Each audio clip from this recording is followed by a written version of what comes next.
So Pro Tools is one of the top digital audio stations in the marketplace, probably the industry standard. You'll find it in most large studios. There are plenty of others. Okay, yes, it is recording. There are plenty of others such as Logic and FL Studio, Digital Performer. Adobe has one. I think it's an Adobe Audition. They're all great. They all have different pros and cons. I've been using Pro Tools for many years, so that's what we're going to use today. I also teach a class at Oakland International High School, which is about how to use Pro Tools. So some terms that are related to the software that you may hear me using, one of them is called plugin. And a plugin, you can think of it as basically an app that works within the Pro Tools system. And a plugin can be an instrument, which you'll see. It can be some kind of an effect. It's basically something that you insert into the system to get some kind of sound or some kind of sound processing out of it. And you'll see that in a moment. Okay, so let's move on. So what you're seeing here is a blank Pro Tools session. Okay, you see there's nothing really happening in the middle of the screen here. So what we need to do is we're going to start adding some tracks here.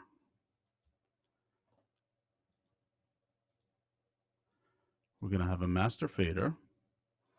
And since today we're working strictly with in the box, that means I won't be recording any live audio. I won't be recording vocals, guitars, drums, or anything like that. Everything we do will be done with virtual instruments. So as you can see here, we have an instrument track. I'm going to open up a few of these.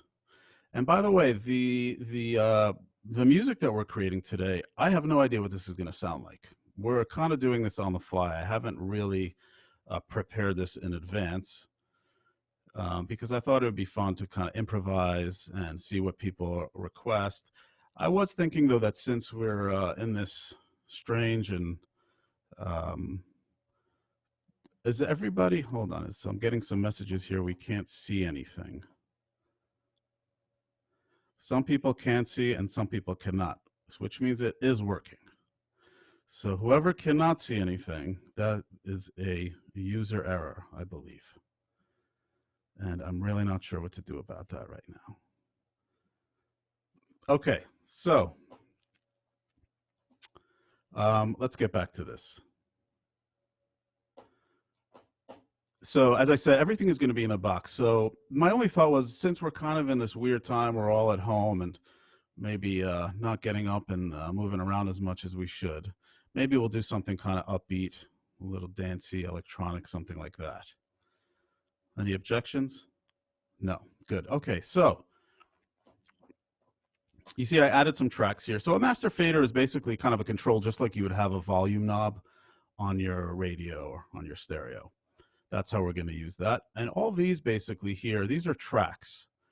And we're going to use these tracks to insert plugins, as we mentioned before. And those plugins are going to be virtual instruments. So virtual instruments, as you can imagine, is basically simulates live instruments or electronic instruments, all kinds. You name the kind of sound, and you can find it. So virtual instruments are actually not using audio. What's happening there is it's actually digital information. It's data, as you'll see in a moment. So the first thing we're going to do is we're going to do some drums. We need a groove. Oh, one more thing I'm going to do before we get started is I'm going to create a click track. A click track is important. It's basically a metronome. And so when I record, I can hear the time. And I'm going to let you hear what that sounds like.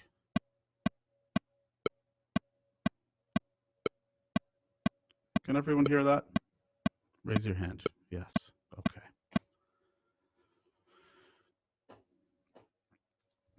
Okay, so how do we create these sounds within the session if we're not recording them?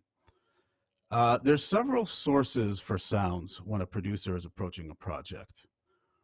One source is actually recording live audio, for example, taking a microphone, plugging it in, recording a singer or a drummer, whatever. Another one is using loops. And a loop is basically a pre-recorded, it can either be something that was recorded live or done in an electronic instrument.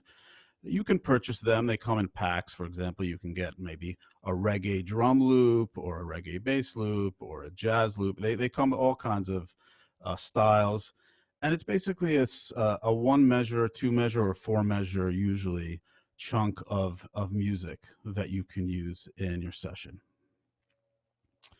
The other is a sample, and a sample is really a word. I'm sure you've heard that word. Sampling is basically it's just a recording.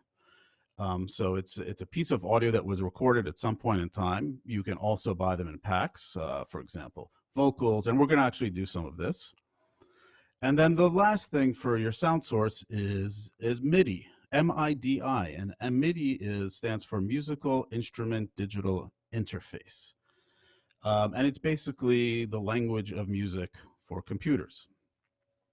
So let me show you an example of this. For drums, I'm going to pull up an instrument here that's called Stylus RMX. I use there's a company called Spectrasonics that makes amazing virtual instruments. So before I do that, you notice here there's a number 120. That refers to the tempo. So that's, for non-musicians, that's the speed of the song. So 120 tempo is what you hear here when I play the click. 1, 2, 3, 4. That's 120 tempo, and that's pretty standard for kind of an electronic dance song, house and such. So here are some loops. I'm going to go here and look through my collection here, and you can see the numbers on the left refers to the tempo. So let's see what we got here. Butt spinner. Interesting. Let's see what it sounds like.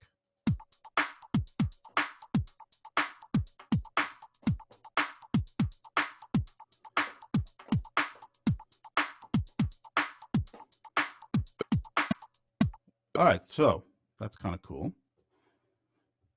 Let's take that, let's put that into our session. So you notice all I had to do was take this thing right here and drag it, and now in my session,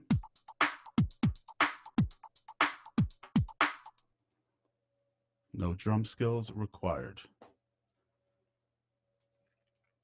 I'm going to show you another kind of drum instrument that I like, that my nephew Justin recently turned me on to.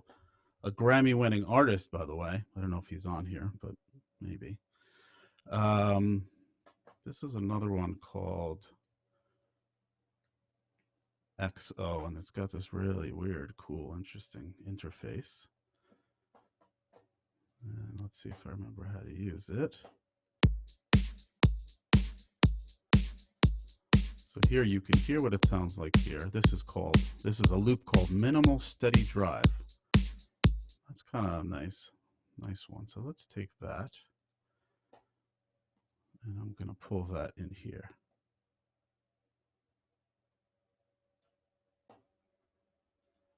All right, I'm going to mute this first one because I want to hear what the second one sounds like. Okay, now let's say, obviously that's not long enough, so we want to hear that for a while. So I'm going to duplicate this. Now let's hear what we've got.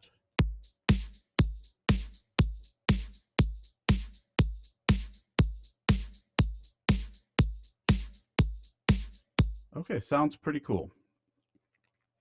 There's a third way, however, that we can create a drum track. Let's say I don't want to use a loop. I want to create something original on my own. Here's another way to do it. I want to determine all the sounds and where they go. And so I'm going to do one from scratch. Now, this becomes a little bit more time consuming. So if you're working on this at home and you don't feel like dealing with that, you can just use some loops.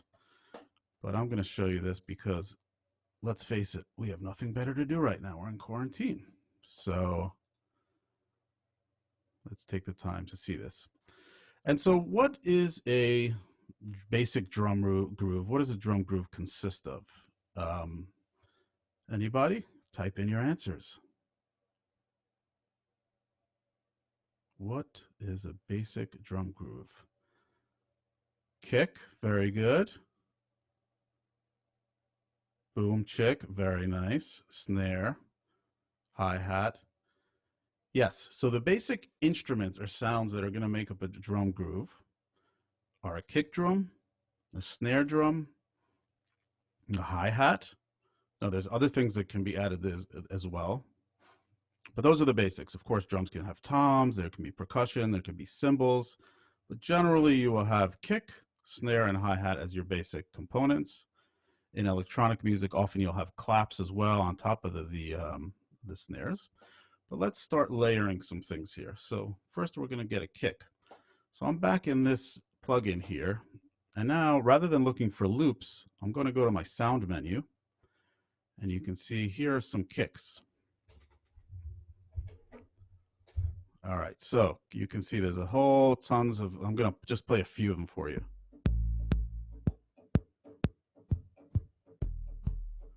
More cowbell. Yeah, Johnny.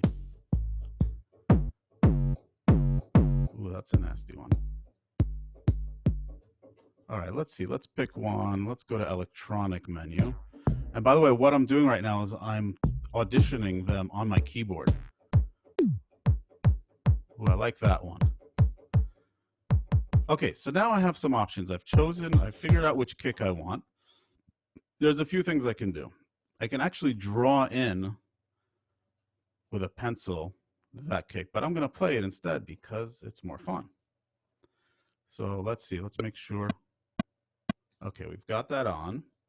And now I'm going to record and I'm going to play a kick pattern.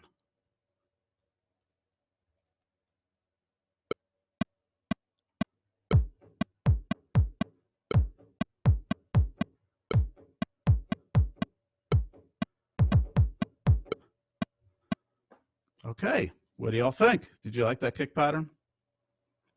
It's weird talking to yourself without hearing anyone praise you out loud. Okay, anyway. Sounds good, Mom. Anyway. Okay, so here's the thing. Maybe my timing wasn't great. Maybe it was okay. So what I can do is a thing called Quantize.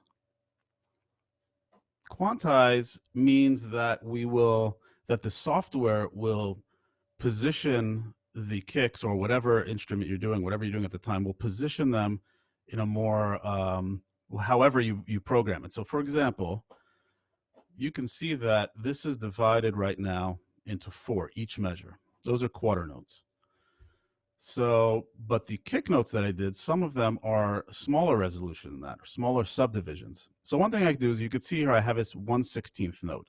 What that means is it's going to take each kick and move it exactly to the closest 16th note. So watch what happens here. Actually, let's change this to note view. It'll be a little easier to see. Okay. So I'm going to select the area which I want to quantize right here. Now watch when I do this and I apply it.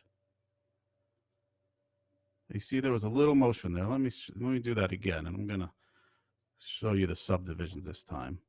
Now watch how it moves over. Now the kicks are exactly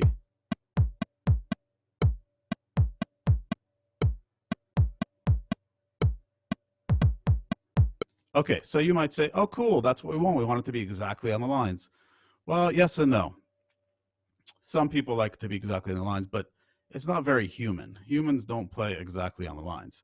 So another option would be to quantize it, but not 100%, because it's already pretty close. So let's say I want it to be 95%. Now, if there's the option is also you can not quantize it at all if you don't want to. But we're going to do that because I'm showing you how to quantize things. Therefore, we're going to do it. So now I've quantized it 95%. Let's see what that sounds like.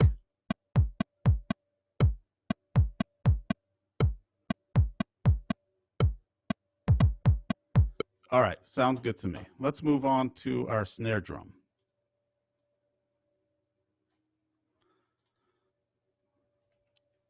Now, a basic snare is going to be on 2 and 4 if you're doing a basic backbeat groove. A backbeat groove basically means you're doing kick, snare, kick, snare, kick, snare, that kind of thing. So I'm going to do a basic kick snare kind of. Well, the kick is a little bit more elaborate than that, but the snare is going to be pretty simple. We're just going to put it on 1, 2, 3, 4. And that's going to be the backbeat. So now we're going to pick our snare sound. Let's see, electronic. Oh, that's a cool one. Tell me if you want to hear any of these categories. Type it in. Let me see. Let me know what you're interested in. I like this one.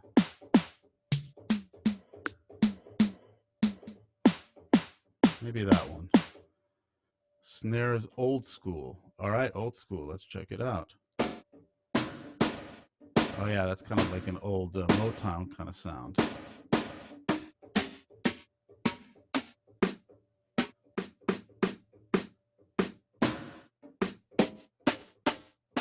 All right, snappy. We've got a request for snappy. Let's look at snappy.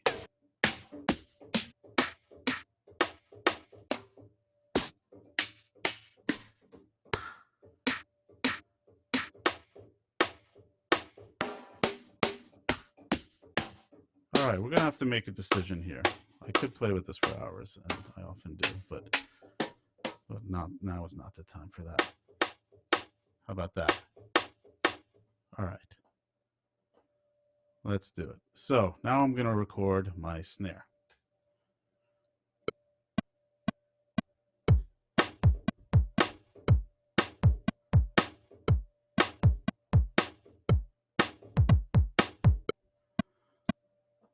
Okay, I like it. I'm going to quantize my snare as well. This time I don't need it to do 16th note because it's only on the beats. So I'm going to go quarter note. And now here is what we have so far.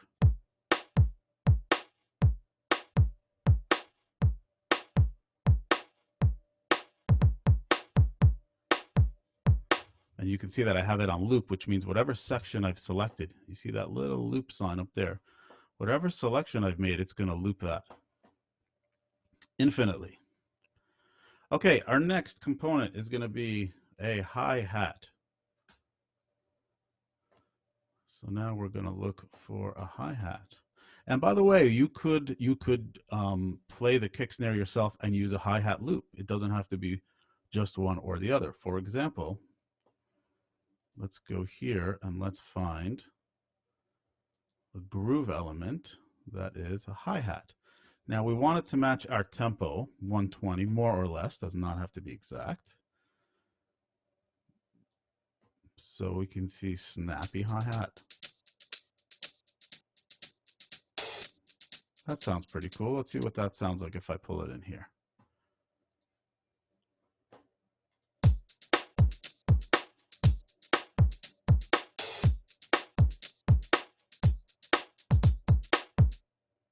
All right, not bad. But we're also going to create our own because that's what we're here to do. So we're going to do a second hi-hat track, and then later on we can decide which one we want to use. So you could see how we do this. So generally a hi-hat pattern, by the way, hi-hats are really, really prominent now in current like top 40 hip hop, R&B type stuff. Somehow the usually lowly hi-hat has become a major player. If you listen to kind of trap music and stuff like that, it's a very prominent part of the sound. So we're going to look for a hi-hat sound here. Let's see. What do you guys think? 808, bright, chunky, edgy, electronic, faux real, lo-fi. We got a chunky. We got a chunky from Annie Bacon. All right, let's see.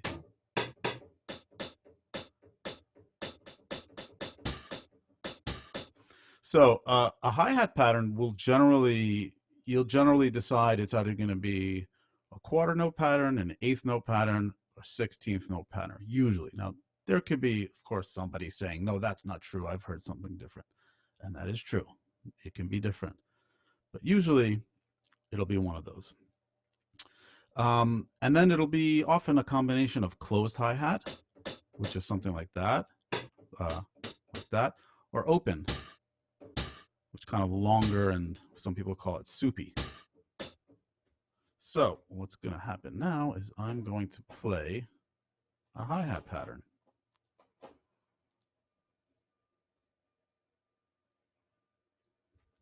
Oh, I turned off my metronome. And this is why the click track is important, because now I can hear the timing before the rest of the instrument starts, so I can come in on time. Here we go.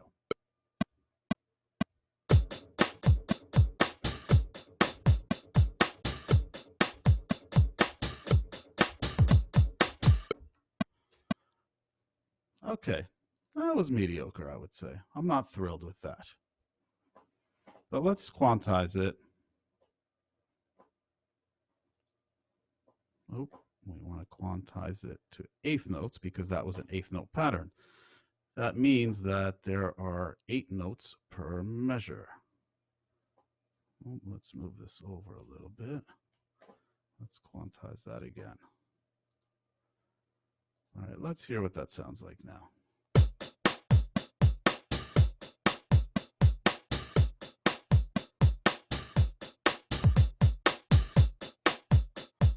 Okay, not bad. So we have a question here. Are you playing them on the computer keyboard or piano keyboard? I'm playing them on the piano keyboard. Good question.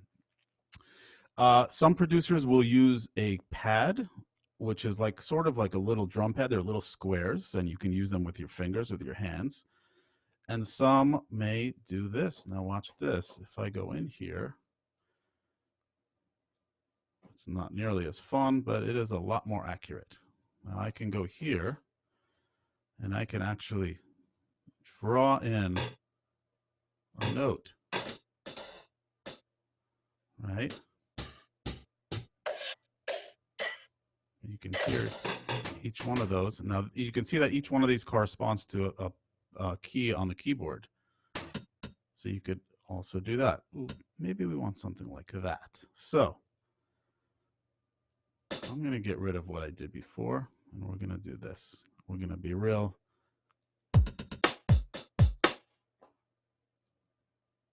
Let's try that.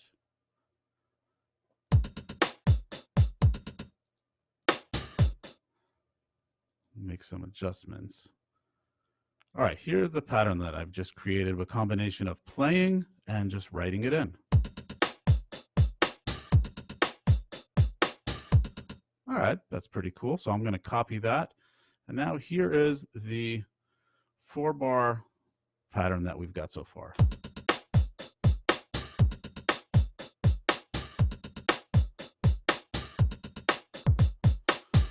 Now, for some reason, my brain is telling me that I don't like this hi-hat right there on that beat. So I'm going to get rid of it. Now let's hear what it sounds like. And now my brain is telling me that we don't like this one either. Probably because something about how it's interacting with the snare drum. Let's hear again.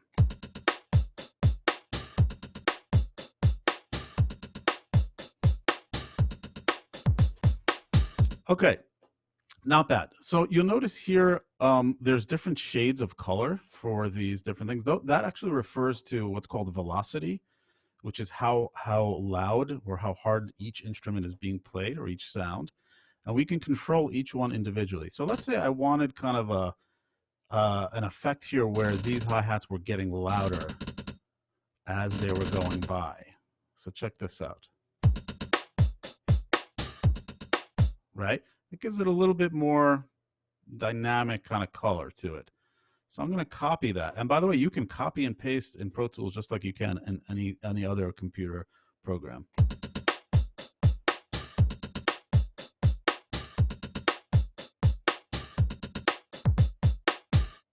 All right.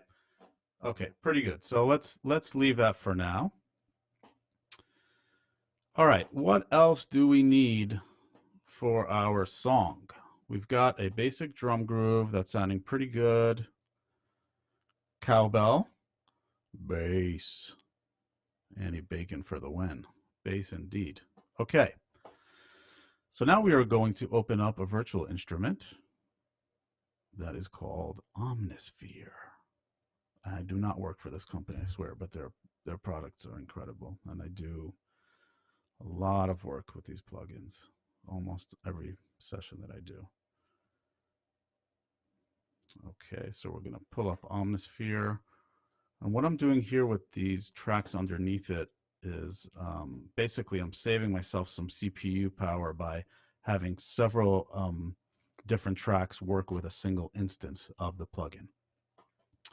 So we're going to go for a bass. What kind of bass? Electronic bass. Let me show you what we got. Let me show you some options. So if we look at bass instruments, like bass instruments refers to live, like actual bass, like a real bass sound. You can see all of these: Fender, hard rock, retro 60s, P bass, acoustic bass. It can do slap, pick. There's a million options. Now that's one option, is using what would sound like a real bass instrument. And these instruments, these samples are incredibly lifelike. You can really make it sound like somebody's in the room playing a bass. Then there's synth bass, and in synth bass there's a million sounds. But let me give you an example. And here we can choose, so we can kind of narrow down our choices. Funky. Miles Gordon says funky. How about a funky? Okay, funky slap bass. So a funky slap bass, we go back to our bass instruments, and you can see that there's actually a category of electric bass slapped. There's even a modern funk one. Let's see.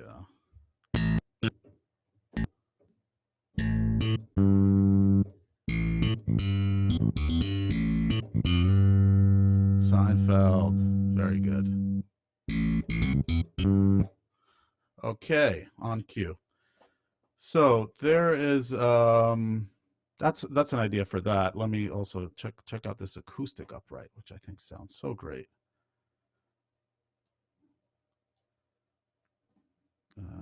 Let's see where it is. Here it is.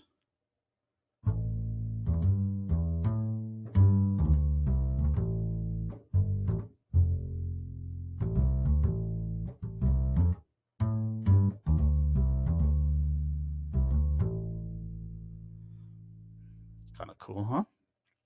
All right, I'm going to show you a few others, and then we'll make a decision. Let's see. How about synth bass ambient? Let's see what we got here. There are thousands and thousands of sounds that are available here. I'm just going to pick some wide, moody beauty. Let's see.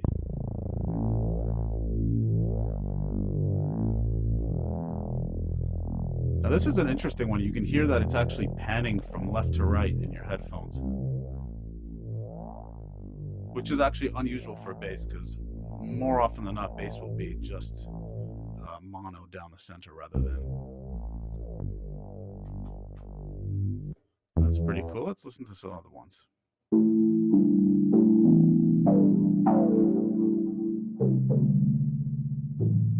How about this?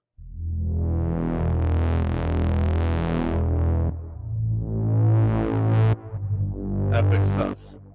Let's see what else we've got here.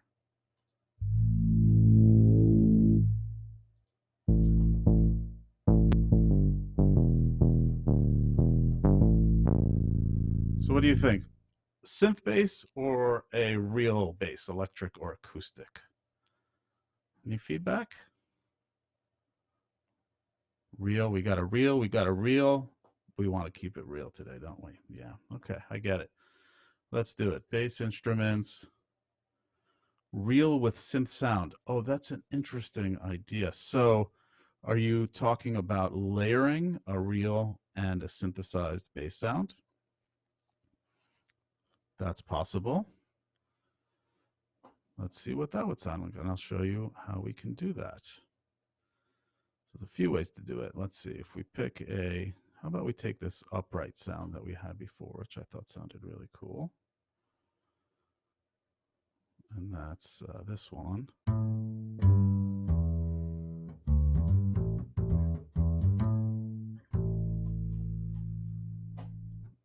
Okay, now we can put this on one of our bass tracks.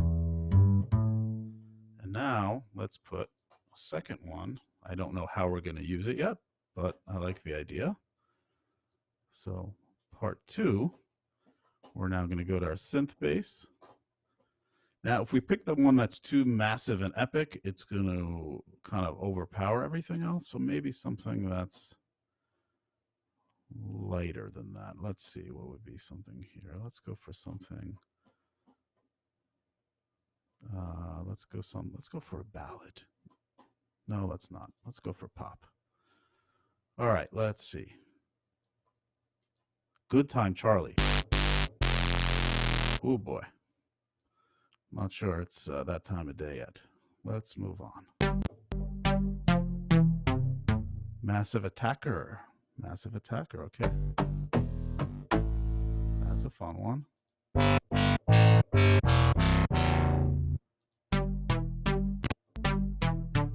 How about that? That's kind of cool. There's actually 2 sounds happening there. If you listen closely, there's a low bass, and there's kind of something that's an octave or 2 above it. That's kind of cool. Let's see what else. Well, yeah, that's nice.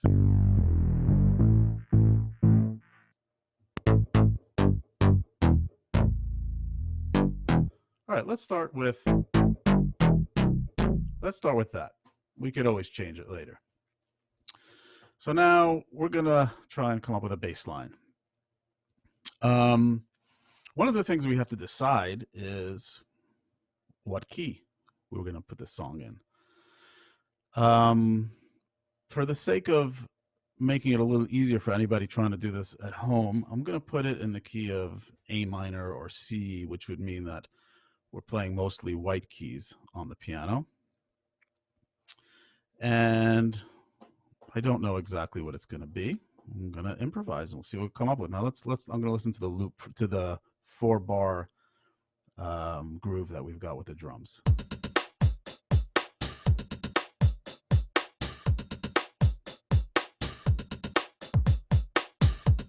Okay.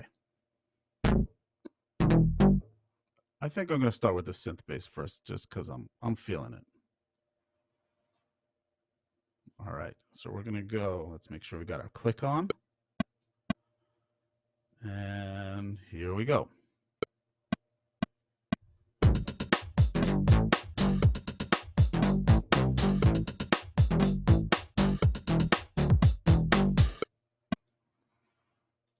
All right.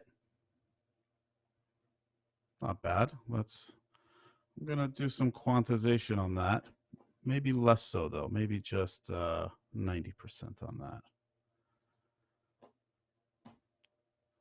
But we need 16. Okay, let's see how this sounds.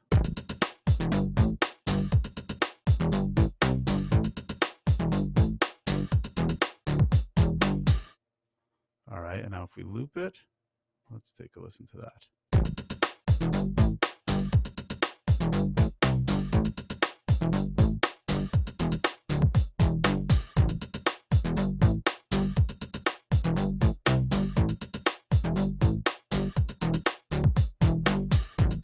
All right, that'll work.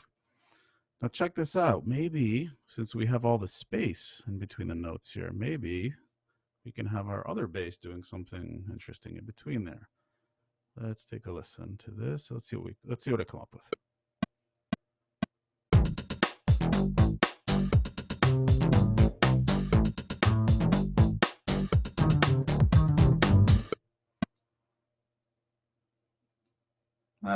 I'm not loving that. Maybe we got too ambitious there. All right, let's see. So far we've got our drums, we've got our bass. What else do we need here?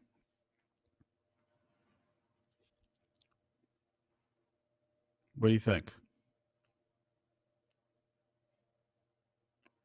Can you copy what you did in the synth bass into another track? Yeah, as a matter of fact, you can copy anything into anything else. So for example, to your point, if I copied that exact same thing and pasted it into my other bass track, if I play both of them together, this is what it'll sound like.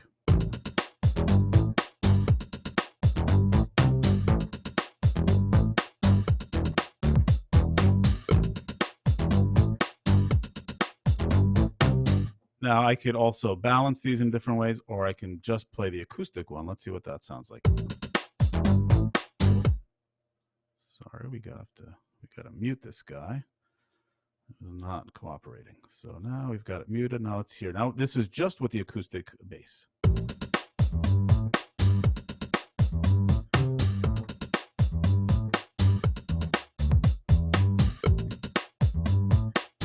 So what do you think? Synth bass or acoustic bass? Or both? Miles Gordon says synth bass. Annie Bacon says synth bass. Roy Berkowitz. All right, we have a decision. We're going with the synth bass. Here it is.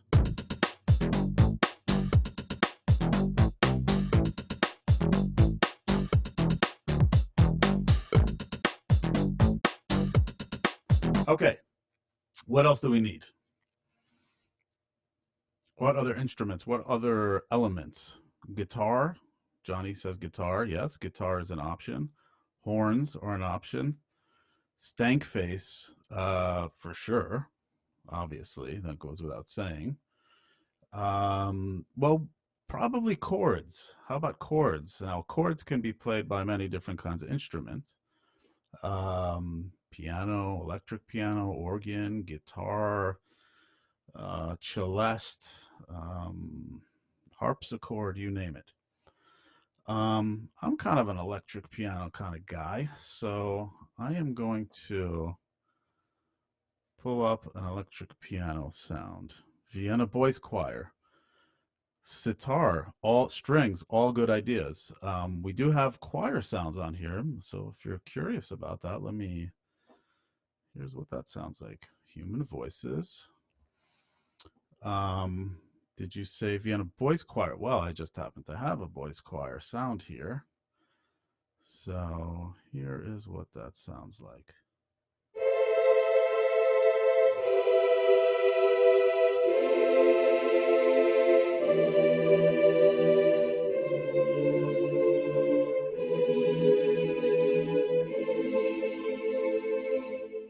How about some boys choir ms?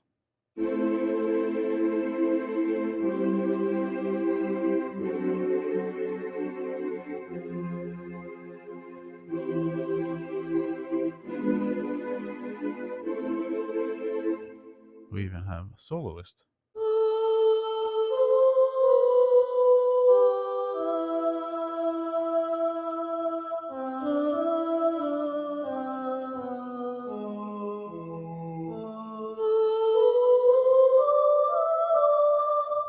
I like it. I don't think it's what we're going for here today, but it is super cool.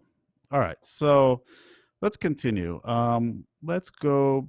What did we hit? What did we heard? Strings. Strings is a good idea. Let's see what we have for strings. Let's go with acoustic strings, and let's see. We got lots of options here. Let's see, fast legato strings.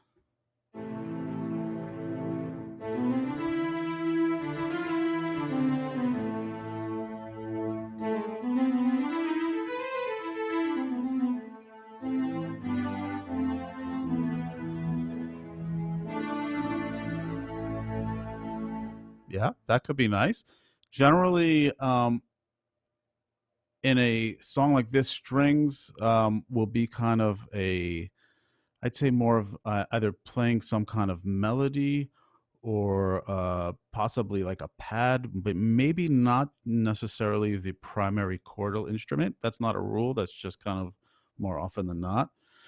A question from Annie. Do the samples come with the ability to play them that well? Oh, Annie Bacon.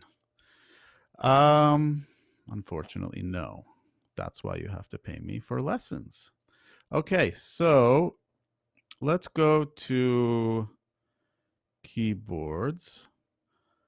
We're going to go to electric piano. Let's get something really nice and sweet here. So my favorite instrument of all is the Fender Rhodes electric piano.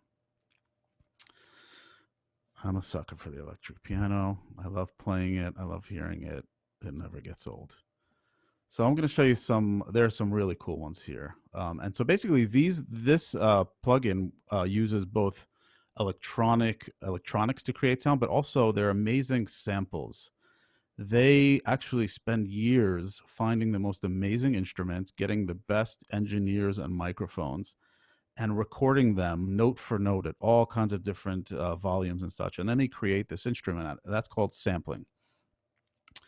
So let me show you some, and they'll also do weird things like, what would it sound like if we played this where there was a fire burning inside the piano? And I'm not even kidding. Or what if we played it with a broken light bulb? They do all these really cool things. Burning piano. Yeah, exactly. So let's see what we got here.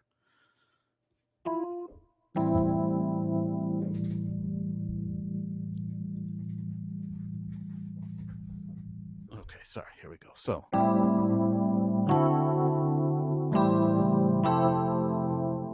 let's see what else we got.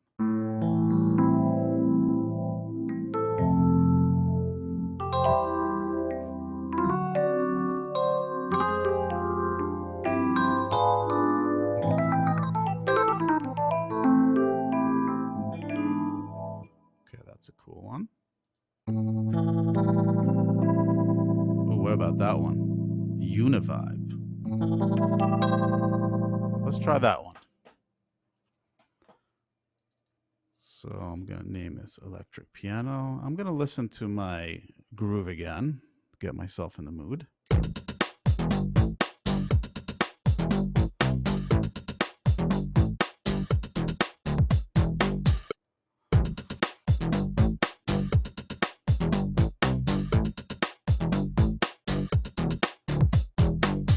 So now, as I'm preparing to record something here for the electric piano, I'm thinking, what does it need? Does it need to something busy and rhythmic? Does it need something kind of mellow and just kind of holding the chords down? A lot of this has to do with taste. And since there's already like a good amount of rhythmic things happening right now, it's kind of a rhythmic, funky bass. Maybe my electric piano is going to play something relatively simple. And by the way, the bass line is basically like riffing off of an A minor kind of thing, A minor 7, kind of a bluesy, funky thing. So I'm going to stay in that world with my chords.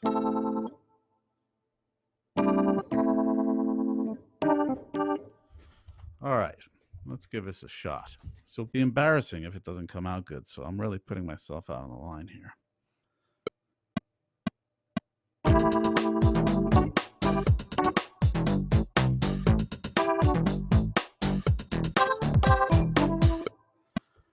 Okay, so I didn't follow my own advice of playing something just holding chords down because the spirit, the moment carried me away. And now we're going to see what this sounds like.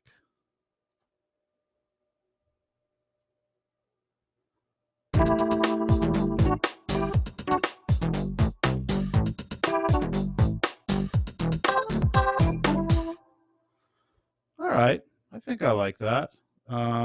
I didn't like one part of it, though. Does anybody know what it is? It's this guy right here. So what I'm going to do is I can either get rid of it or I just didn't like the rhythm where it was placed. It felt a little late. So I'm going to nudge it, and that is a technical term, believe it or not. I'm going to take it, and that's using my minus key that nudges it over. Let's hear now what it sounds like. Not quite enough. Let's a little bit more. Let's see this.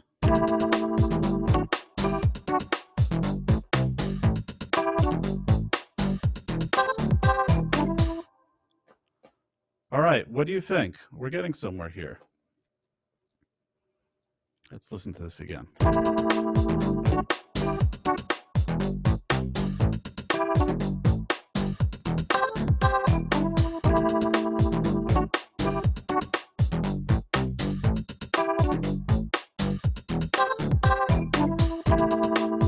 Okay, cool. I like it. We'll keep that. So we've got chords, we've got bass, we've got a basic drum pattern. back to the concept of loops. So loops could also be instrumental parts, chords, all kinds of things. So we're going to check out some loops that might add a little flavor to this. We're going back to our stylus instrument here. And there, let's see what we've got here. This has got all kind of interesting, different, weird kind of sounds and stuff. Let's see.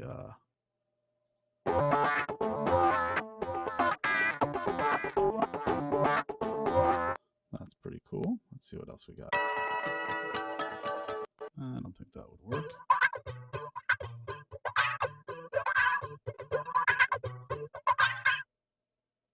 That might be interesting.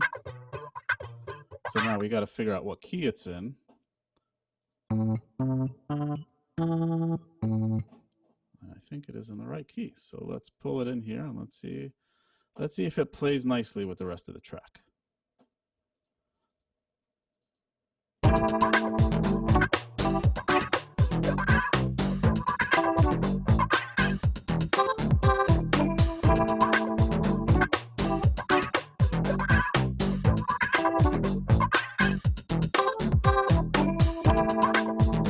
What do you think?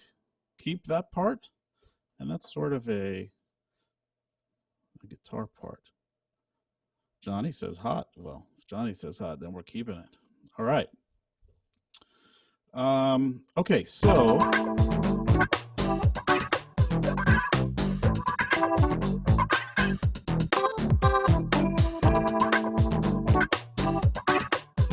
all right, now let's for a second go back to the drum loops we had and let's see if we like those better than the one that we created together with the other instruments. So first I'm going to try this minimal steady thing here that we pulled in from this thing called XO. Let's see what that sounds like.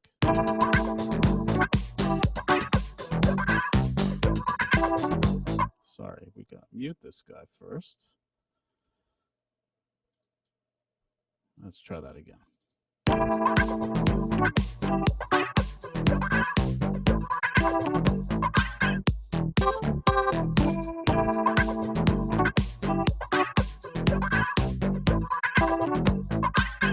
All right, not bad. Let's see about the original, the butt spinner.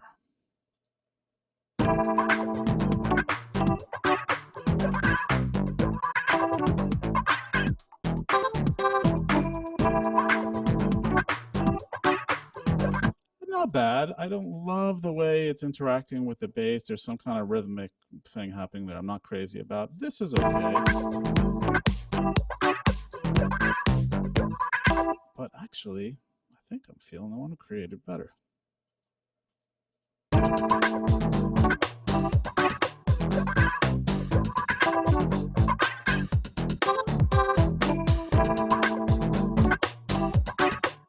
All right, we're keeping it. We're keeping it. Is there anything else we want to add? I think for now we're good. So what we're going to do now is I'm going to take these. What we have is 4 bars here. So we want to develop this song a little bit further. So I'm just going to duplicate what we have here. Let's make sure that this is, oops, proper length. Yeah, okay. I'm going to take this selection and I'm going to copy it. So think about the way a song generally goes as far as a form, or some people call it a structure, is you will usually have some kind of form that goes A, B, maybe C. You can call that verse, chorus, bridge. There are exceptions, of course, but usually there'll be some kind of development for a song to go to a couple of different sections back and forth. For the sake of not making this session last till tomorrow, we're going to simplify it a little bit. And let's see what we have here. And we're going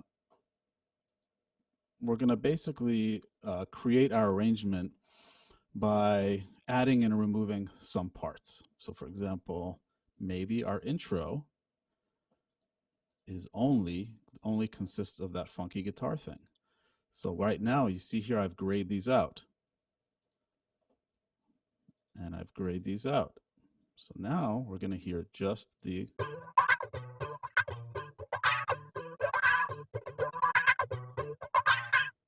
2, 3, 4.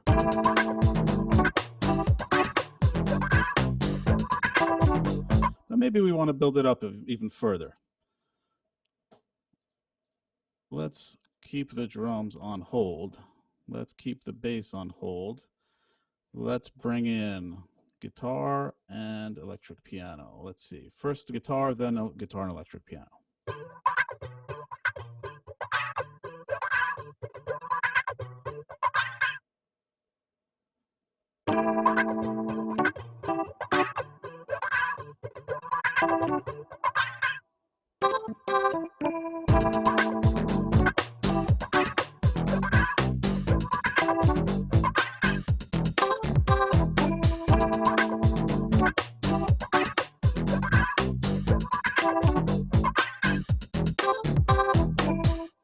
All right, not bad.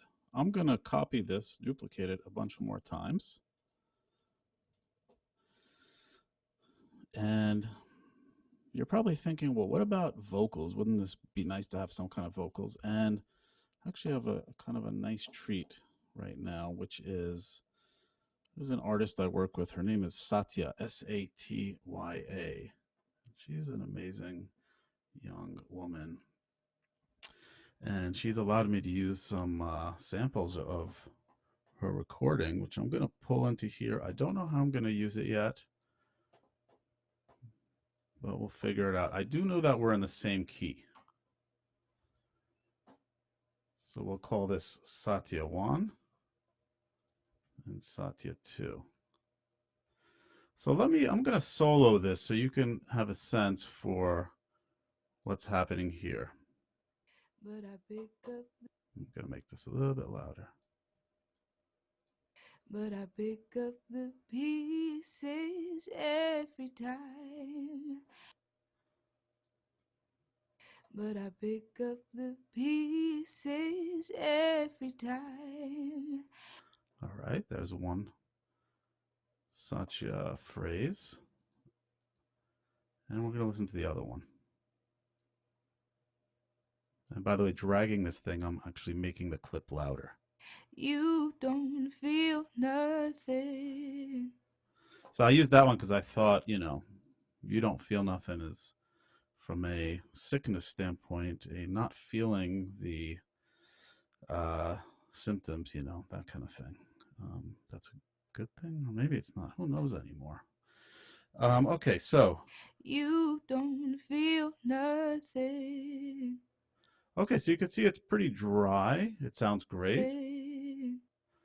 So what I'm going to do is I'm going to kind of take a little aside here and use some other kinds of plugins to enhance the sound of her vocals. Now these are kind of sound processing plugins as opposed to instrument plugins.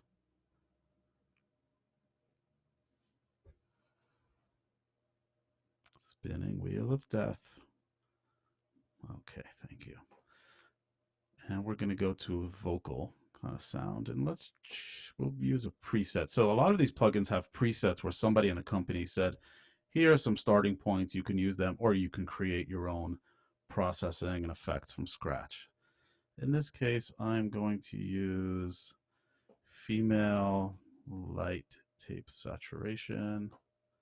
Let's see what this sounds like. You don't feel nothing. And I'm going to use it. I'm actually going to put both of these on the same track. And I'm going to listen to this. But I pick up the pieces every time. All right, sounds good. And now we want to add a little extra vibe to it. So we're going to set up effects. Now, some of you may have heard of the terms reverb, delays. Those are effects that are very common, particularly for vocals. Reverb is short for reverberation. So we're going to add a reverb effect here. We're going to add a delay effect here. And I'll show you the plugin right now. Whoops. Here's a reverb that I like to use. Again, these are all plugins that you can buy and use on whatever sessions you're doing. And let's see, there's a lot of different kinds of reverbs. And reverb is something that naturally happens in the world. It's omnipresent wherever you are. There's reverb happening. But in a recording session, when you record vocals, interestingly, you actually try and get rid of as much reverb as possible and then bring it back in during the mixing stage. So you have more control over it. Unless you're recording vocals in a setting where you actually love the reverb, like some people. Tom Waits, believe it or not, likes to record in his bathroom. We do not. So we are going to do this the old-fashioned way. We're going to find, let's try rich chamber. And now what I'm doing is I'm assigning a path for my vocals to be sent, part of the signal, to be sent to the reverb effect. And I'm also going to set up a delay effect. And a delay, you can think of delay as sort of an echo. And it could be something that's very subtle and not noticeable, or it can be something that's very heavy and like very effect-wise. So we got a question here from Rivka. What does reverb sound like? Okay, well, let's demonstrate. So first, let me set this up. Okay, so here is again the dry vocal. Dry means there's no effects on it. You don't feel nothing. Okay, now here it is. This determines how much of the vocal I'm sending to the reverb unit. You don't feel nothing. Okay, see how nice that sounds? Now to demonstrate different types of reverb, we're going to try different ones here. Huge spaces, check this out. You don't feel nothing. That's nice. Here's another one. You don't feel nothing. You don't feel nothing. Now, what kind of reverb you use really depends on the context. Some people don't like the reverb to be heard. You know, it should be transparent. Depending on some bands and some singers love a lot of reverb. Annie, what kind of reverb do you like to use when you sing live? Annie Bacon is with us today, ladies and gentlemen. My friend and musical collaborator extraordinaire. Just some warmth. Are we talking about reverb right now or nothing too heavy? Okay. Nothing too heavy. So something that's kind of that's not too heavy, but it's very common. It's something called a plate. It used to actually be a metal plate, but now it's just a piece of software. So let's try this Vox plate and let's see what this sounds like. You don't feel nothing. So you see, very subtle. Now let's take a look at the delays. So I'm going to turn off the reverb for a moment, and we're going to look at the kind of delays that we have. Now, delays is a whole world unto itself. We can spend weeks or months or years on this, but I'm just going to show you a few examples. So first, I'm going to set up this, again, what's called a bus, just like a bus, B-U-S, and well, sometimes spelled with a double S for some reason. Humans always got to make it difficult. So now we're going to send the signal to the delay. And I've chosen, this is called Echo Boy. There's a million different kinds of options here. I've chosen one that I use a lot for more for kind of electronic productions. Let's take a listen to it. So again, dry signal. Oh, I've got to set it up here too. So dry signal one more time. You don't feel nothing. Okay, now here it is with the echo. You don't feel nothing. Nice, huh? So there's literally endless things you can do with this. Just to give you some other ideas, let's try this one, lo-fi junk. You don't feel nothing.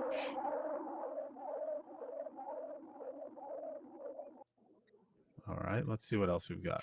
You don't feel nothing. That's a good one. Okay, let's pick one here. Vocal effects. Let's do pop star radio echo. Let's hear what that sounds like. You don't feel nothing. Let's do that, and we'll bring it down a little bit. Now we're going to turn on the reverb and the delay. Let's hear what this sounds like. You don't feel nothing. But I pick up the pieces every time. All right. Let's start with that. So now we have a decision to make. How are we going to use this? We know it's in the right key.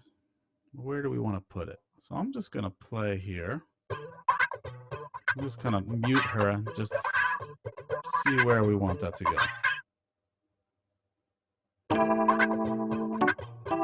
Oh, also another idea is, now that I'm hearing this again, what I'd like is, I'm going to try and extend the intro a little bit longer. And we're going to use all these different things that we did here. So my intro is actually going to be 4 times through before the drums come in fully. Let's see what this sounds like.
All right, not bad. Somebody said, Shaft, can you dig it?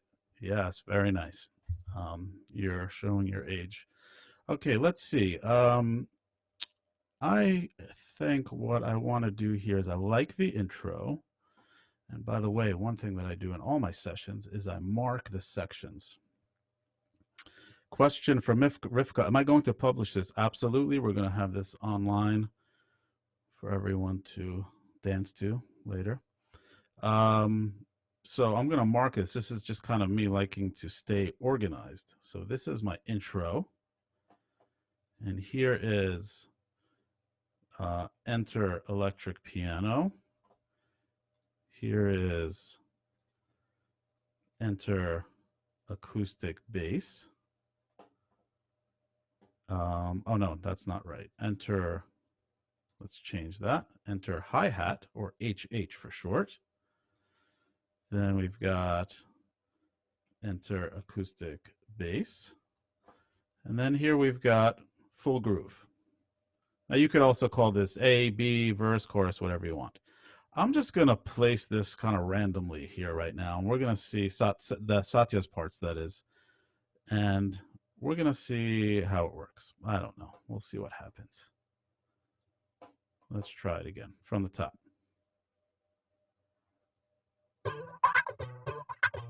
Yes, I will be publishing the song and the video.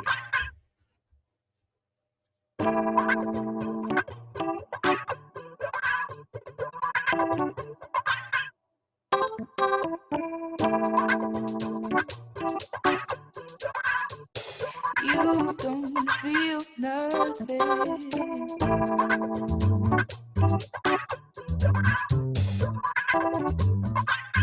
But I pick up the pieces every time.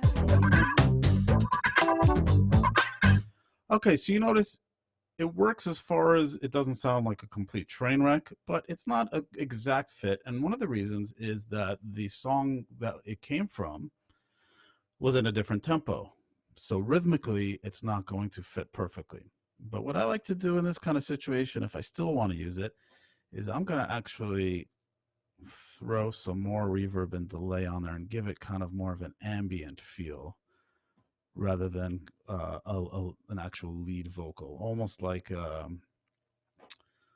something kind of floating out there. So let's go here to huge spaces and let's try concert wave.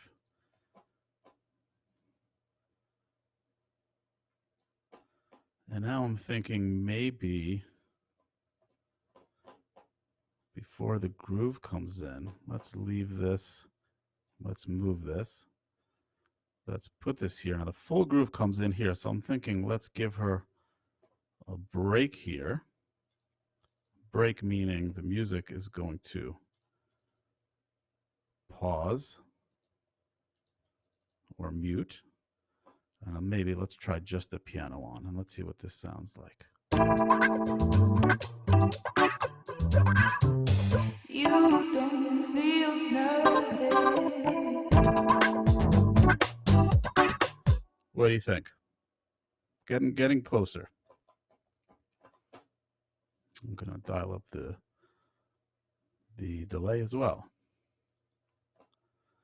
All right, so you notice I took some stuff out here. I muted some stuff because from an arrangement perspective, we want to have, as a composer, as an arranger, you need moments of tension and release. You need things building up and dropping back out. And there's different ways to do that. And one of them is removing instruments or removing elements from your arrangement and then stacking them back up, so on and so forth. Now, there's no rule exactly how to do that. Different composers and arrangers and orchestrators do it their own way. We're just experimenting here and trying to make the pieces fit. And I think for this part, it works. Now, maybe we go to now let's say we've got this groove here. Let's keep that groove going 2 times through. And then I want some kind of a breakdown here. Okay, so now what if we used one of our other things here that we had loops from before? So I'm going to mute the ones that we had here. I'm going to try this one. We'll see which one we like better. I don't know. But now I'm going to create kind of a drum breakdown where her vocals can potentially float on top. And I'm going to line these up and we'll try and we'll see what sounds best. And so I'm going to actually mute the drums that we had originally in here. And I'm going to mute, I think let's start by muting everything and we'll just have that drum loop and let's see what kind of vibe that creates. So again, we're going to well, let's just start right here. So we don't have to... But I pick up the pieces every time.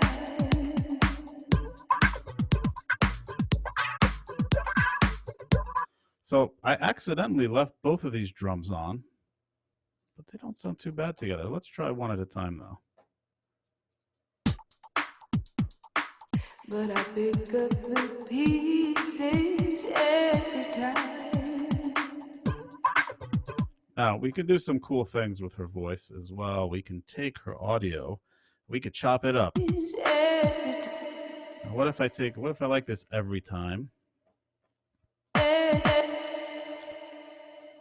I want to get rid of all the other stuff. And now I'm going to do this thing that you've probably heard many times. And you see, I've taken a section of her vocal, I've chopped it up, I've cut it. And now I'm kind of creating just like its own little section with, by repeating it. Let's see what this sounds like.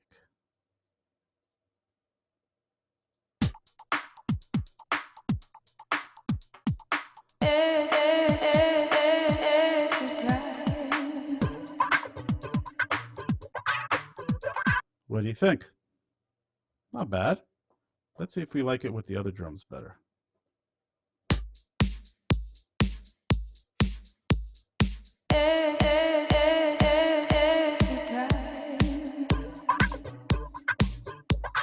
Which one do you think?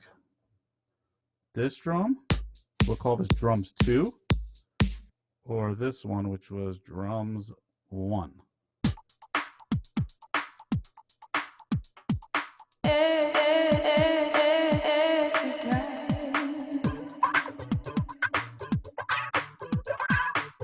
Okay, we've got mixed feelings here.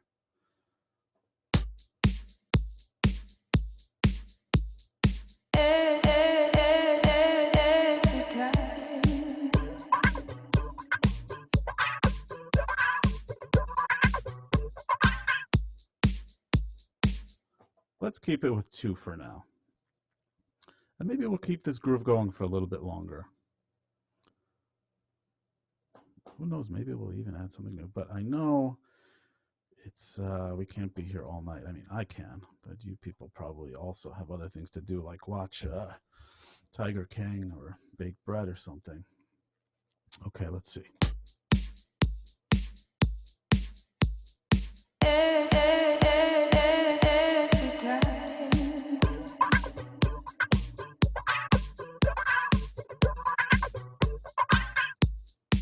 Okay, so it sounds like we're going into a different song here. Why not? Now I'm going to take this and I'm going to copy it to happen again. And let's see. Oops. Because I like the way that feels. So this is, it's kind of hard to see with this thing up here, but let's see.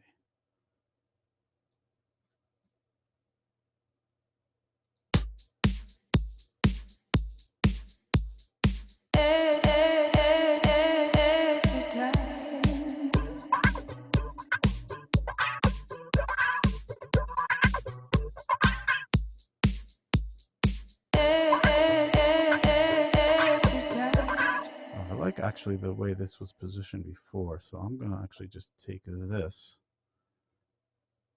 I'm going to copy that. So here's what we've got. Let's listen to it from the top.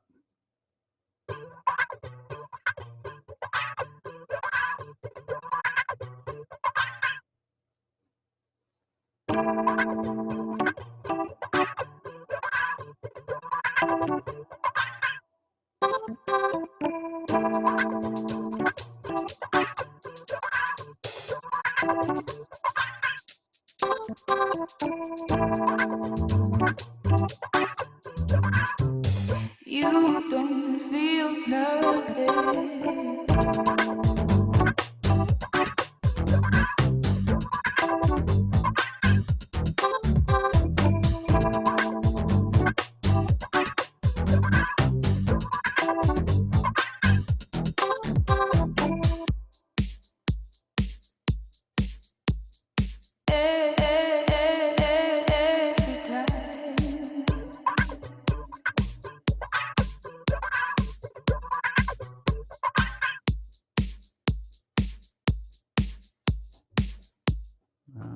Okay.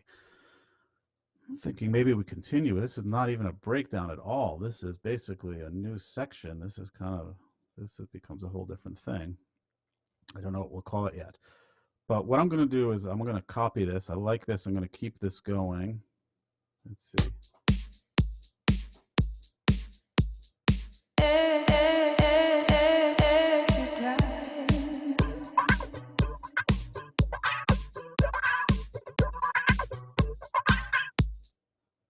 Got that. Copy it a few times. And I'm actually, I think maybe I'll add some new instruments. Maybe since we've got kind of a dancey thing, maybe kind of a synth that we can add here. So I'm going back to my Omnisphere, and I'm going to show you something really cool now, which is called an Arpeggiator. This thing is ridiculous. An Arpeggiator basically takes whatever you play, whether it's a chord or a note, and it does all kinds of cool things to it. So ARP stands for Arpeggiator. And so I'm going to take, let's say, they've got all these different options. Anybody, well, let's see what Annie's saying. I think you're highlighting an important part of the songwriting process here too. Sometimes you find the good stuff buried in the middle of what you're making. Absolutely. Absolutely, Annie, good point. And talking about like the process of songwriting, it's not necessarily a linear thing. Here's what I'm going to do. Here's my goal. And now I start doing it and then I'm finished. It goes in all directions. It zigzags. We start with one thing, we end up with another. It's all part of the joy of creation and the adventure of starting something and seeing where it goes.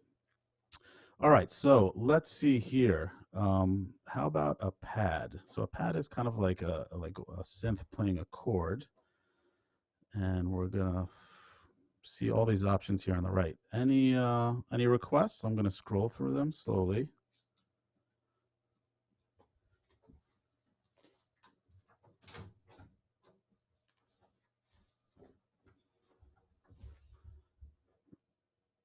IKEA, 2 requests for IKEA.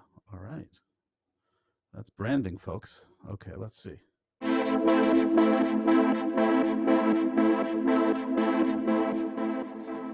Do we like? We like. Okay. So you notice when I play that, I'm not making that rhythm. I'm just holding a chord. It's the arpeggiator that's doing that. And to see what I mean by that, let's take a look here. That might be a little too complicated for now. So let's just put this in here. We're going to add a pad here.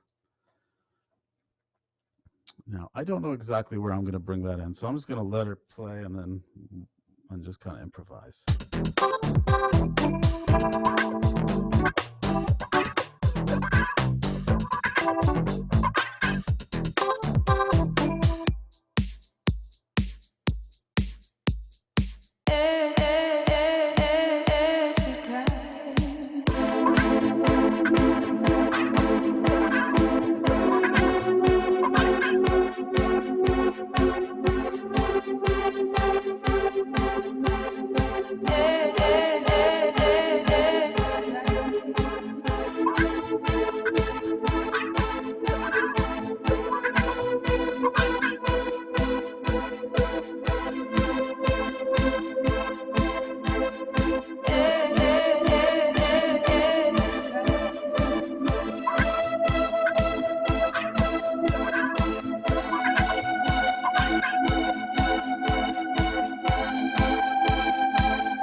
Woo!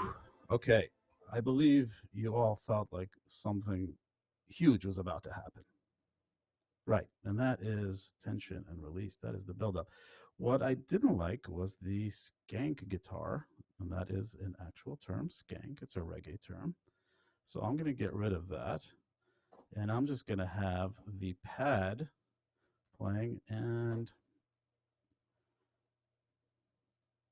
let's see what that sounds like if we actually want to quantize this, because we want that pulsing to be exactly with the tempo of the song. And you can see there's some extra weird notes there. Don't tell my students that I didn't play it perfectly, because they think I'm perfect. Okay, here we go. Let's try it again.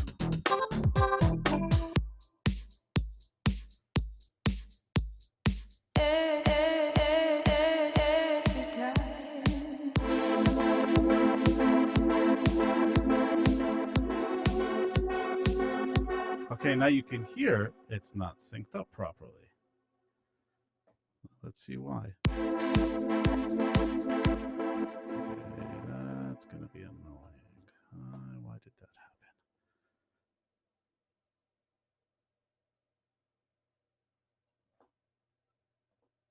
Let's go back for a second.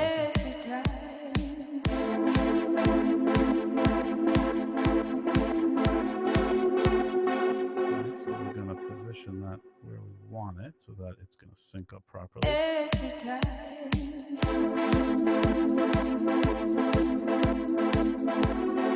All right, folks. I have to change the sound because it is not acting properly. So we're going to change. We're going to try something different. I don't want to waste your time troubleshooting, so we're going to do a quick fix here. This should work. Let's see.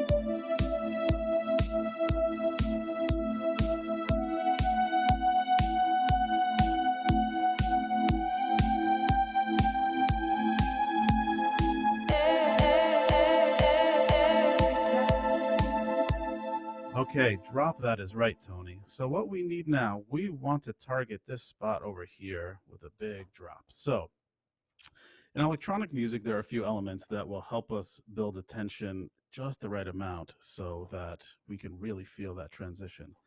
We call those risers. Well, there's a couple of things. There's a riser, which does exactly what it sounds like.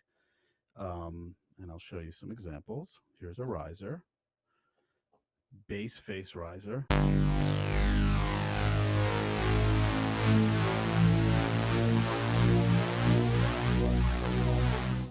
Right, terrifying. Here's some other ones.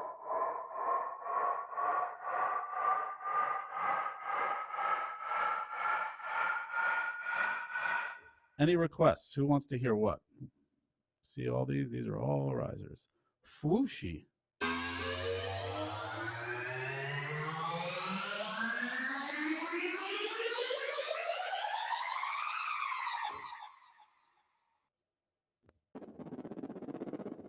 Actually kind of like this one.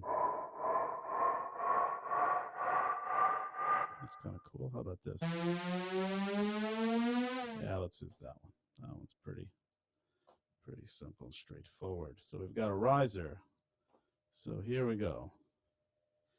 Now I'm going to time it so that it starts somewhere around here and builds up towards there, and then we will have our moment for a drop.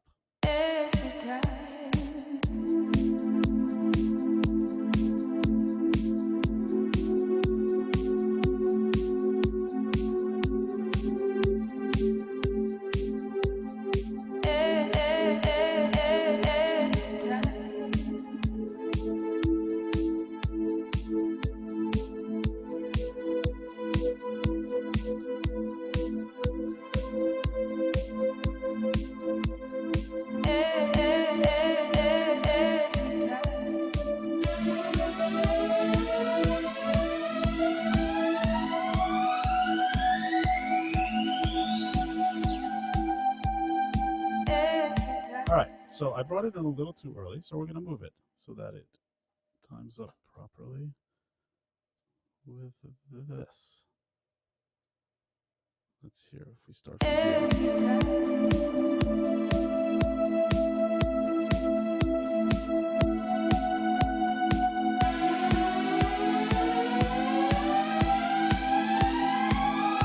Actually, we're going to start here. Let's try that again.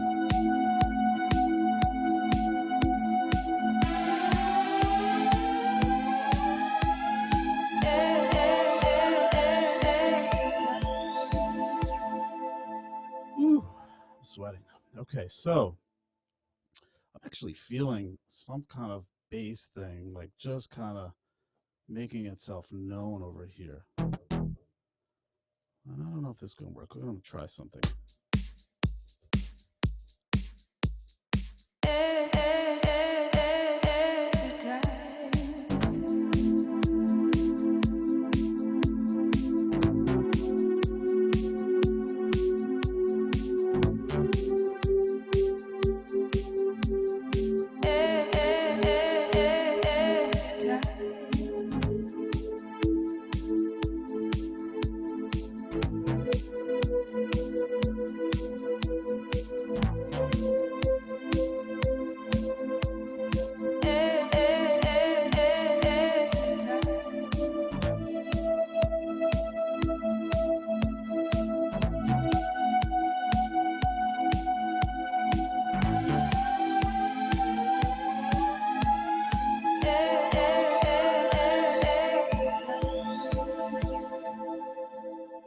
Okay, things are getting funky as hell. Okay, so here's my thought. I know I want to drop here. So to add to the excitement, I'm going to actually take out my drums. right before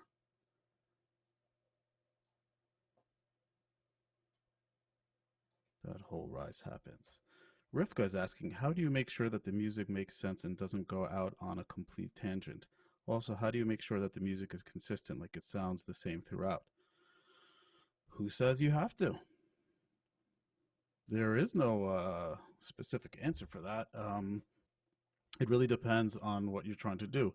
If you're writing a specific kind of song that has a specific form and context, then you'll probably be have that structure or those ideas in mind when you're composing. But sometimes just starting somewhere and seeing where it goes is fun. And it also depends on who the composer is. So I'm going to just see what happens from here.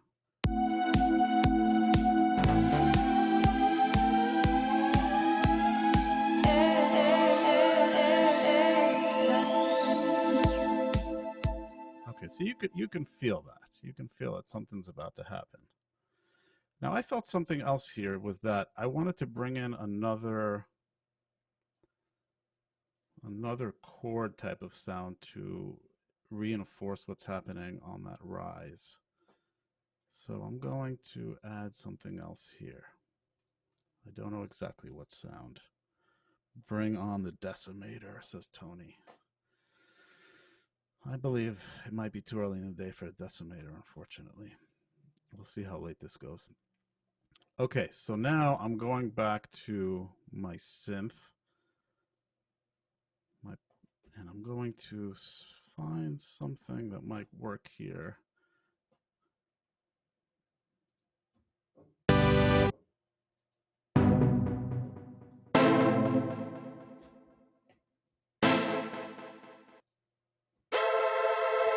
yeah, something like that.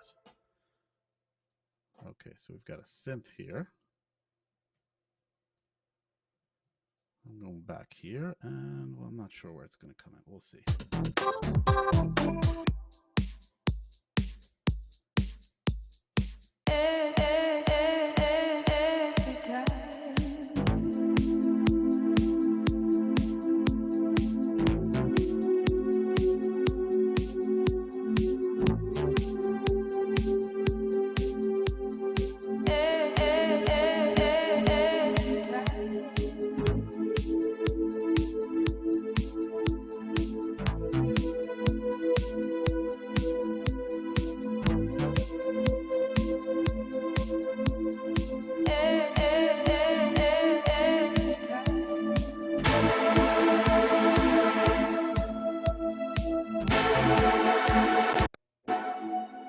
Oh, do you see that? A CPU overload. That means it was too powerful for the computer. Even this mighty computer couldn't handle the funk. All right, I actually didn't like that sound, so I'm going to go back and change it. I'm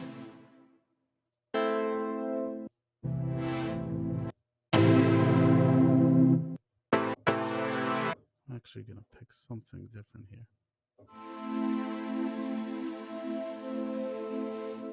Oh, let's try that one. I'm going to go back here.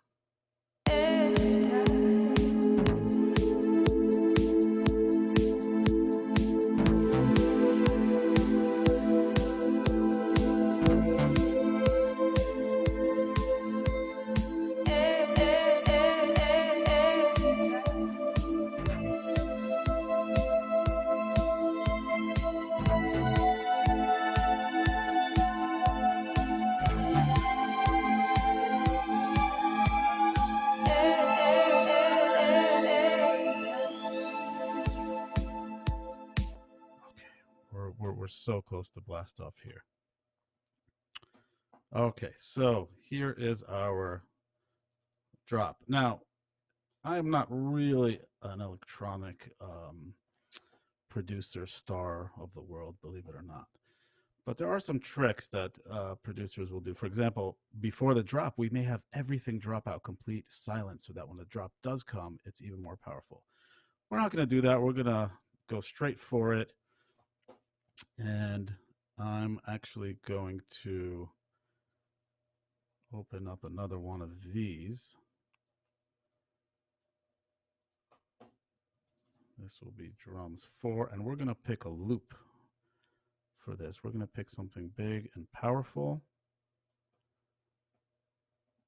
And then we're going to add some things, and I can see it's 20 to 5, so maybe we should wrap this up soon, unless you all want to keep going. All right, let's take a listen. So I'm going to go for, let's look at energetic.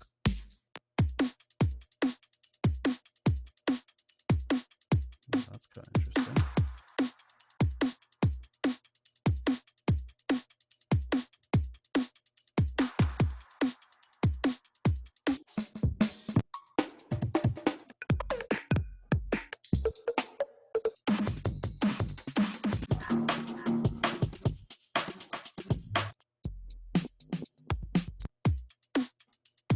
I wonder what if we took the groove in a different direction here.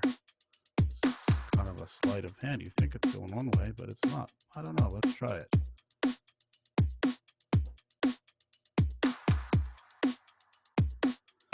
So Tony says they ain't 120 BPMs though, and that's true. Now that, depending on what kind of loops you're using, that may cause a problem or it may not. Some of them are elastic in a way where it won't matter. They will stretch. And that's the thing about MIDI information, is that MIDI is data. So it doesn't care. It's not like an audio where there was an actual recording. So MIDI can do a lot of things. It's super flexible. So I'm just going to check this out. Let's see what this feels like. All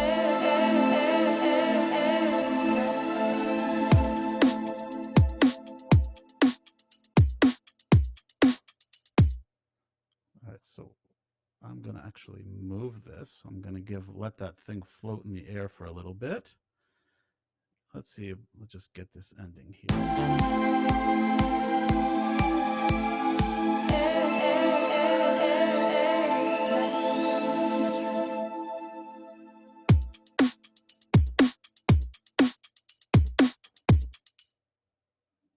Let's bring it back.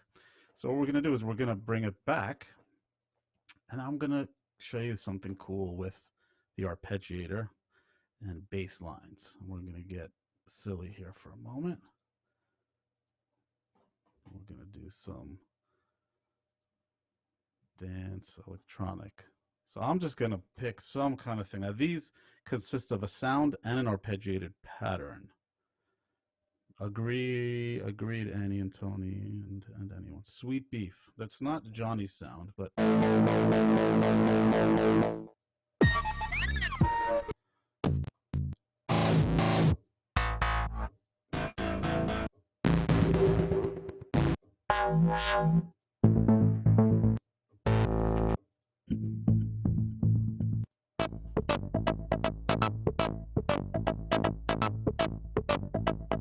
oh, that's kind of cool. Let's see what else we got.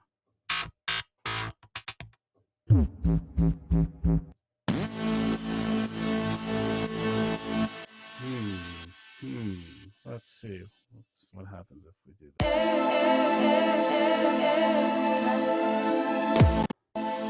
Again, CPU overload, too hot for the computer. Let's try it again.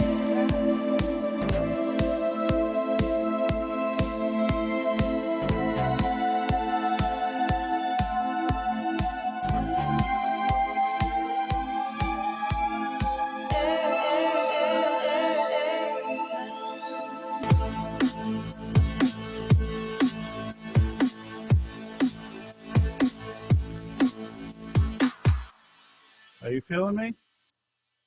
Are you feeling me? Yes. All right. Let's throw that in there.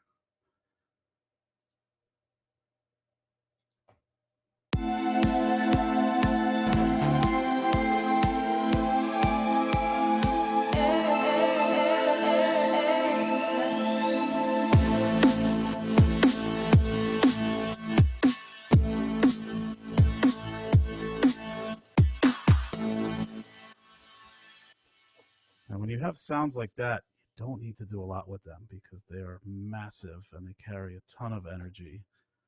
You can just hold a single note, which is what I'm going to do here. Now, due to our, it's almost 5.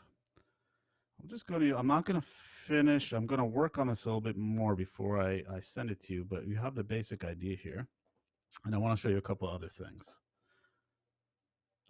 One of the things is panning. Right now, everything is coming right down the center, but since we have 2 ears and can hear in a 360-degree pattern, and we're listening generally on headphones or speakers that have a stereo field, we can choose to place whatever elements we want throughout that stereo field. So for example, let's say that guitar at the beginning, I want it to go to the left. Let's say that electric piano, I want to go to the right. Let's just start with that. And now I'm going to go back to the top, and we're going to hear what we have so far.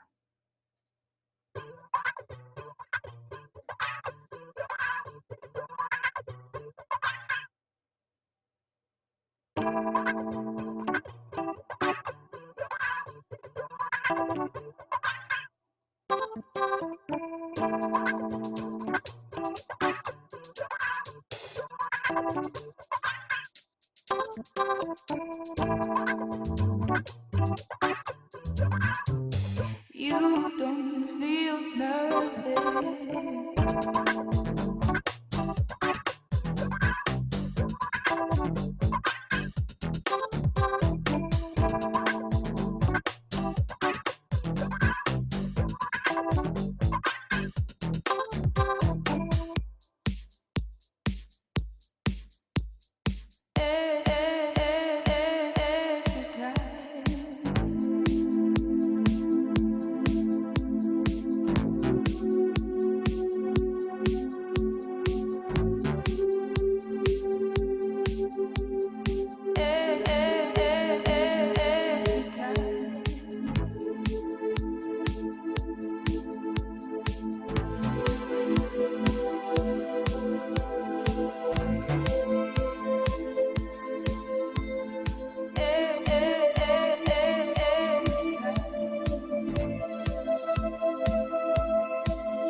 Oh no. Sorry.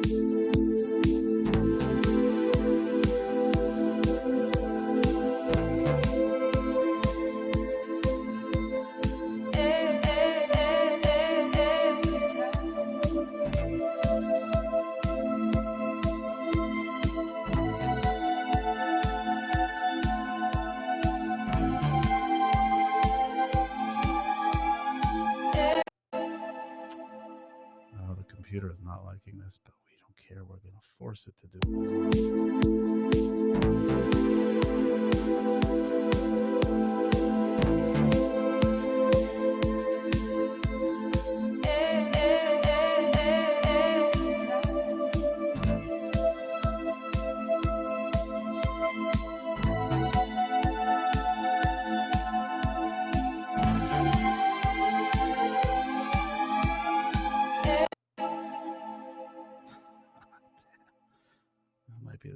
might be too much with the zoom.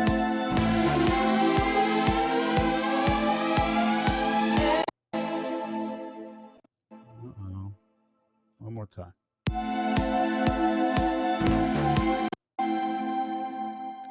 Okay, now this happens in the real world, in which case we need to sometimes find solutions.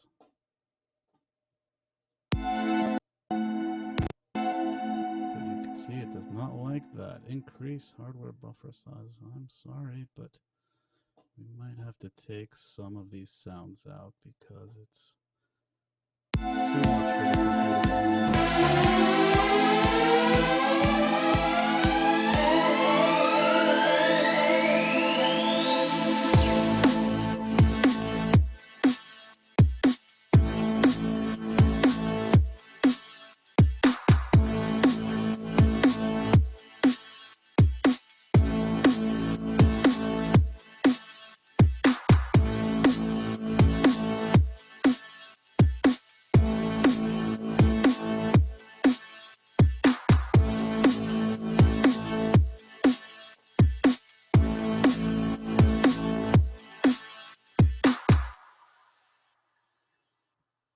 right, folks. Well, this is fire. Thank you. Thank you. So yeah, honestly, I had no idea where this was going. I knew I wanted to use Satya's vocals. I knew I wanted to do something a little bit more upbeat with some electronic stuff.